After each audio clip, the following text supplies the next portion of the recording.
How to change Spotify playlist picture. In this video, I will show you how you can change the playlist picture on Spotify. Take note that we will specifically be using the Spotify desktop application in here, not the browser version or any mobile one. I have looked for anyway on mobile, but you can really only do it on the Spotify software. This should be a quick video since it is easy, so if it helps you, make sure to leave a like and subscribe.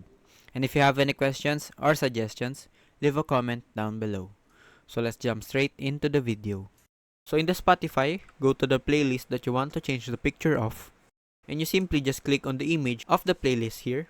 This screen will show up. You can edit the name and the description, and if you click on the icon right here, you can now upload an image to change the playlist picture. So I will pick an image here, and now we can see that there is a limit regarding the file size of the image. It must be at least 300 by 300 pixels. So let us do it again and try another image. And we can see that the image have changed. So that is how easy you can change the playlist picture. Take note that you can only do this on desktop version and not on browser or mobile. So I hope this video helps you. If you have any questions or suggestions, leave a comment down below. And don't forget to leave a like, share, and subscribe to my channel. Thank you guys!